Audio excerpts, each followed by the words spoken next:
سردی میں فالج اور ہارٹ اٹیک کی دو وجوہات ہیں۔ لوگ اکثر پانی نہیں پیتے، جس کی وجہ سے جسم میں پانی کم ہو جاتا ہے اور خون جم جاتا ہے۔ سردی میں خون کی رگیں تنگ ہو جاتی ہیں، لہذا سردی کے موسم میں گرم مشروبات اور نیم گرم پانی زیادہ پیو۔ اپنے جسم پر گرم کپڑے پہن کر رکھیں۔ بوڑھے افراد اور بچوں کا خصوصی خیال رکھیں۔ میں نے بہت سے انسان دیکھے ہیں جن کے بدن پر لباس نہیں ہوتا، اور بہت سے لباس دیکھے ہیں جس کے اندر انسان نہیں ہوتا۔ وقت سکھا دیتا ہے انسان کو جینے کا ہنر، پھر کیا نصیب، کیا مقدر، کیا ہاتھ کی لکیریں۔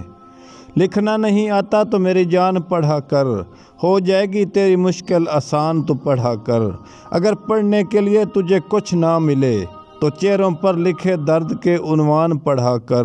لاریب تیری روح کو تسکین ملے گی، تو قرب کے لمحات میں قرآن پڑھا کر۔ آ جائے گا اقبال تجھے جینے کا طریقہ، تو سرور کونین کے فرمان پڑھا کر۔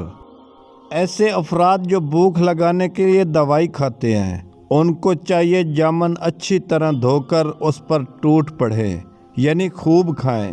جامن بہت اچھی بھوک لگاتا ہے۔ اگر سانس پھولنے کا مسئلہ ہو تو دودھ اور شہد چند دن استعمال کریں، سانس پھولنے کا مسئلہ ختم ہو جائے گا۔ گنے کا رس پٹھوں کو مضبوط کرتا ہے، گیس اور معدے کے زخم دور کرتا ہے، جلد کو تر و تازہ رکھتا ہے۔ ہنستے وقت جس کو آنسو آ جائیں وہ کامیاب بندہ ہے۔ جو رات کو دودھ پیتا ہے اس کا چہرہ نکھر جاتا ہے۔ اگر آپ سونے سے پہلے بالوں میں کنگھی کر کے سوئیں گے، آپ کے بال نرم، ملائم اور کبھی نہیں گریں گے۔ میٹھی اور گرم چیزیں کھانے کے بعد پانی پینا دانتوں کو خراب کرتا ہے۔ لیموں کا رس چوس لیا کرو، چہرے پر جھریاں غائب ہو جائیں گی۔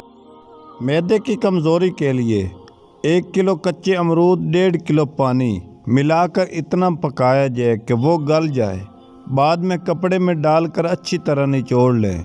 اس پانی میں 3 پاؤ چینی ڈال کر شربت تیار ہو جائے گا۔ 1 چمچ 1 گلاس پانی صبح و شام استعمال کریں۔ بیوی کے پاس جانے سے پہلے ایک چھوٹا سا ٹکڑا ادرک کا زبان کے نیچے رکھ کر جمع کرو، پھر کمال دیکھ